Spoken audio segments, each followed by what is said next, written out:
Chapter 49:16. Wei Yunchu was so excited that he didn't know what to say. He couldn't help but grab Pudding's hand, and his voice trembled. "Why didn't you tell me earlier? Why didn't you tell me earlier?" Yes, if Pudding had told Wei Yunchu everything 5 years ago, they might not have been separated for 5 years. God knew how hard he had been for the past 5 years. It was fine when he was busy, and there was almost no room for anything else in his mind. But at night, when it was quiet, all kinds of things with Pudding would immediately appear in his mind. Therefore, Wei Yunchu had been through a lot for the past 5 years, but he had never told anyone about it. After all, he was a man, and he wouldn't cry and complain. In Wei Yunchu's opinion, if the person in Pudding's heart was Uncle Suyu, then it wasn't worth the Cold War. Because although everyone's memories were gone, Uncle Suyu was such a great person.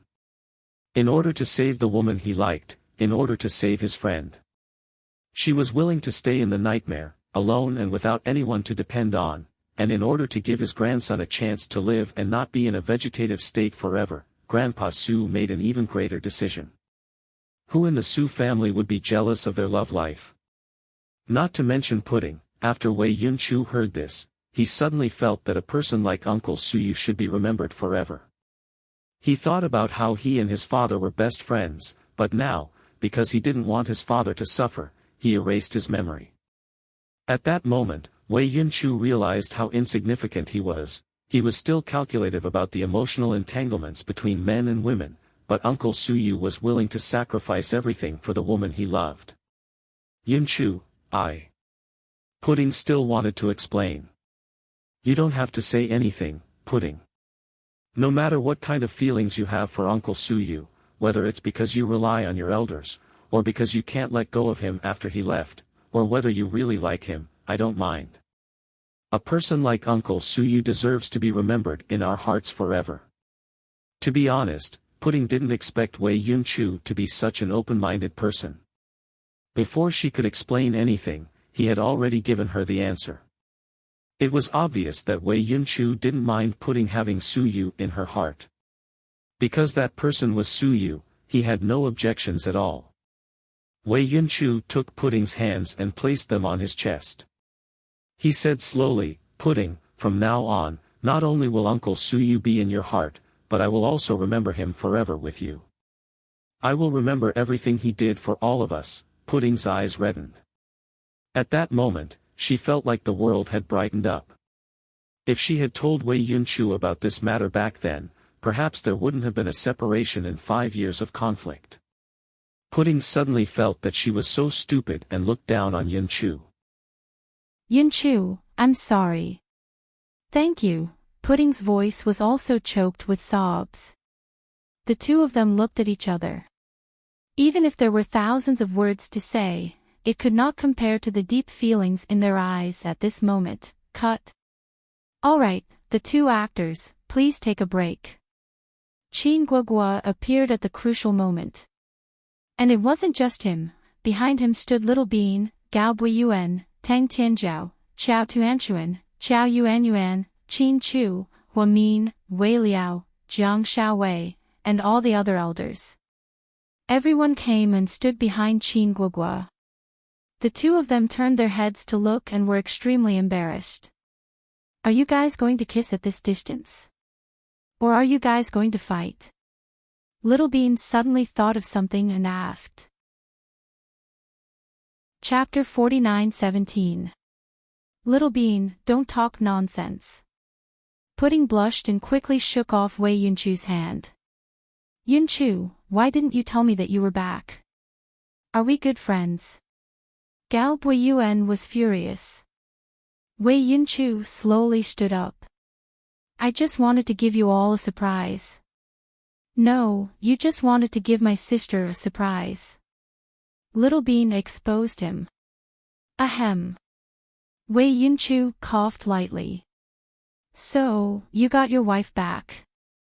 Gao Buiyuan asked with a smile. Wei Yunchu ignored his teasing and greeted the elders one by one. "Uncle Qin, Auntie Mian, Uncle Gao, Auntie Ling, Yunchu, it's good that you're back." I was thinking this morning that everyone is here except for you. Chin Chu liked Wei Yunchu very much. He had liked him since he was young and felt that this kid was like him in many ways. He also knew how Pudding felt about him. Wei Yunchu's return made everyone very happy. Everyone returned to the banquet.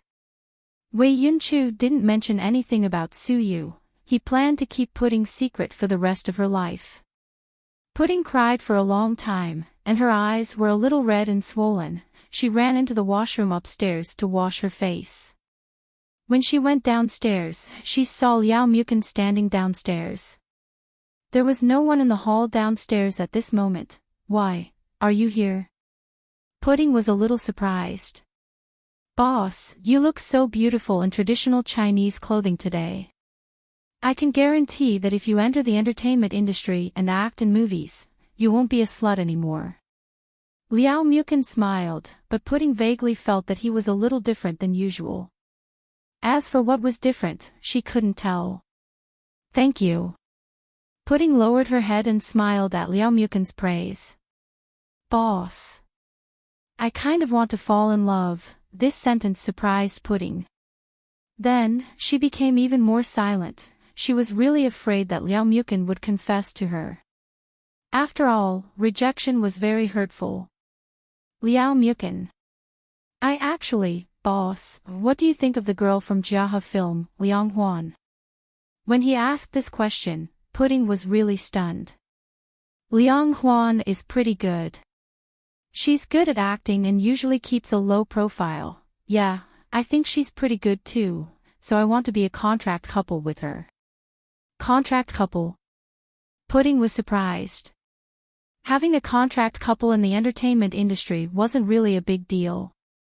It was just two celebrities with similar popularity forming a CP and selling their personas to attract more fans. At the same time, they could also participate in a few marriage-related reality shows.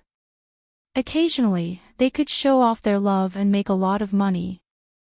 Then, when the contract expired, they would announce a peaceful breakup. Many celebrities did this, but there were also many young actresses who wanted to be a couple with Liao Mukin. This time, he took the initiative to mention it, which really made Pudding a little confused. It's like this. Liang Huan's manager talked to my manager. Liang Huan himself also sent me a WeChat message. Why her? Pudding asked. Because she's obedient, honest, and low-key, which suits my style. Okay, as long as you're willing. Pudding didn't have any objections to being a couple as long as the couple agreed. So, boss. I'm no longer single. Are you going to give me a gift or something? Gift? No problem. I'll give you more resources, Pudding said. Not enough. Then you can take a team overseas next month. I'll give you a vacation. At the same time, I'll pay for the expenses of the trip. Pudding was very generous. Not enough either. Then what do you want? Pudding rolled her eyes. Chapter 49:18. Pudding really couldn't figure out what Liao Mukin was thinking. He was such a weird person. His mood was unpredictable, and she couldn't tell what he was going to do next. While Pudding was in a daze, Liao Mukin had already run up the stairs. He gently kissed Pudding's freshly washed face. Yes, it was just a gentle kiss, but it was this kiss that satisfied Liao Mukin's long-cherished heart. He also wanted to put a perfect end to the story of his crush. From now on, Pudding would only be his boss, not his lover. That Taoist priest was right. In life, one should be content with what one has. Why should one bring trouble to oneself and always ask for things that one cannot get? So, Liao Mukin gave up. Especially when he heard that Wei Yunchu was at the scene and even met with Pudding. He knew that he had no chance of winning, so he wanted to take the opportunity to say goodbye to Pudding. With Pudding's temper, being kissed and taken advantage of course, she was furious. Just as she raised her hand and was about to slap Liao Mukin, she saw tears at the corner of his eyes. At that moment, she froze. She couldn't bring herself to slap him. "Boss, from now on, you will always be my boss." After Liao Mukin finished speaking, he licked his dry lips and turned around to leave in loneliness. Looking at his figure, Pudding actually felt a little sad. Then, she slowly put down her hand. She also understood the meaning behind Liao Mukin's last sentence. Yes, she was his boss, and she would always be his boss. It was best not to repeat what happened to Suyu. After all, she couldn't bear to see another Suyu appear. So, it wasn't a bad thing for Liao Mukin to stop at the last moment and form a couple with Liang Huan. Pudding froze upstairs for a while before she walked out and continued to have fun with everyone. Liao Mukin had already left South Hill Manor. He thought that he would never come to this place again. In the future, he would be a celebrity, make money, get married, and have children, just like everyone else. Sometimes, being ordinary was bliss. At night, all the other guests left, leaving only this group of close friends. Because of the professor's identity, he secretly left the city that night. Qin Chu ordered people to hold a bonfire party and roast a whole lamb at the top of the mountain. A large group of people drank, chatted, and ate mutton without restraint. The children were also carefree. Wei Yunchu and Pudding, Gao Buiyuan and Little Bean, and Tang Tianjiao surrounded Chao Tuanchuan. The only ones left were Chao Yuanyuan and Qin Guogua, who didn't have a CP. They were forced to play second fiddle. One was in charge of roasting the lamb, the other was in charge of mixing the wine. Everyone looked up at the starry sky and felt that life was so satisfying. Taking advantage of the good atmosphere, someone suggested, "Pudding, sing a song for everyone." "Why me?" Pudding was confused. "Because you're the one who gained the most today," Tang Chuan teased with a smile. "I think it should be Yun Chu." Pudding had learned to be naughty. "Yes, yes, yes. Both of you are. Then let's sing together." With Tang Chuan's coaxing, everyone applauded. Little Bean was even more mischievous. She directly said, "Sis, why don't you two sing the hottest ethnic song? Do we need to do a square dance?" Gao Buiyuan interrupted. "You two go to hell." Hearing Little Bean's words, Pudding was furious. She picked up a rock in front of her and threw it at Little Bean. She always had bad ideas. "Forget about the hottest ethnic song. It's not suitable for this occasion. I'll sing a song for everyone." Pudding was in a good mood. She slowly stood up and cleared her throat. Wei Yunchu seemed to know what she was going to sing.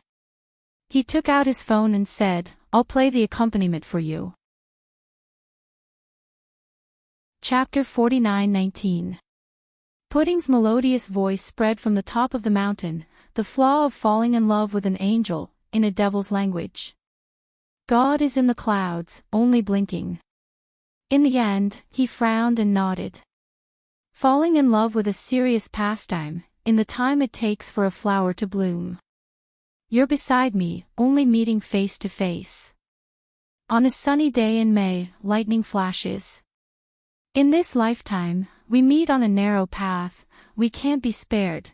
Tangled curves suddenly grew in the palm of his hand. Before he became sensible, after he fell in love, he couldn't last a day. Can't hold, can't calculate, fleeting years. In the second verse, it was almost a chorus. The song Pudding chose was old enough. It was a song by the queen of the Chinese music industry, Fei Wang, many years ago. It was called Fleeting Years. Fei Wang had so many songs, but Pudding loved this song the most. Why? Because there was a saying, in this lifetime, we meet on a narrow path.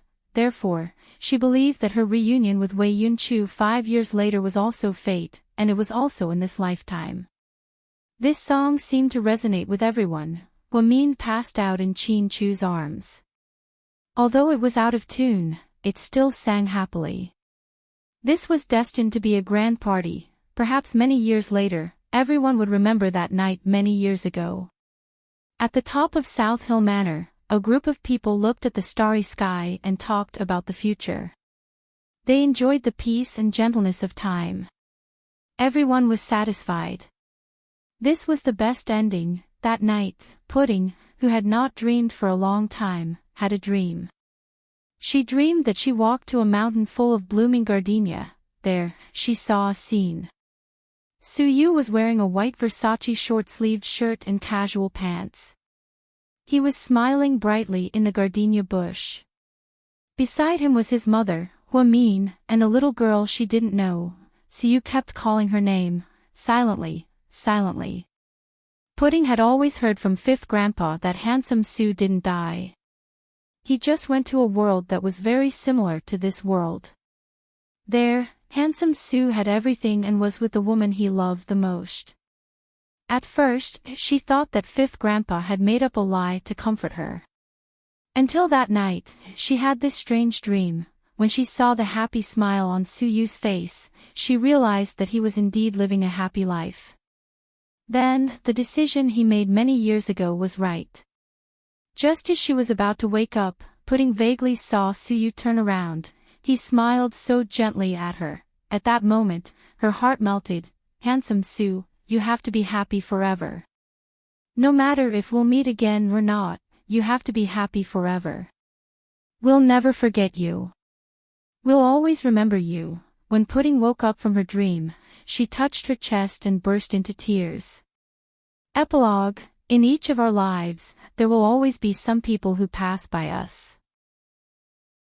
We don't have time to meet them, we don't have time to get to know each other, we don't have time to fall in love, and we still have to say goodbye in the end. Even so, the process is beautiful. Many years later, no matter what the ending is, the memories can always make one's clothes wet. Falling in love is the most romantic thing in the world, and loving someone deeply is also a happy but unspeakable thing. We often want to think about the past, not because the past was too beautiful, but because we miss the people who made the past beautiful. The ending of the whole story and the ending of the side story. Thank you all, you're tuning into the LoveLore Library YouTube channel. We're so grateful for your support, and don't forget to subscribe to join us on this incredible journey through captivating stories. Your generosity through donations truly makes a world of difference, as it's the primary source of revenue that allows me to expand and enhance this channel for you. Thank you from the bottom of my heart for being a part of this adventure.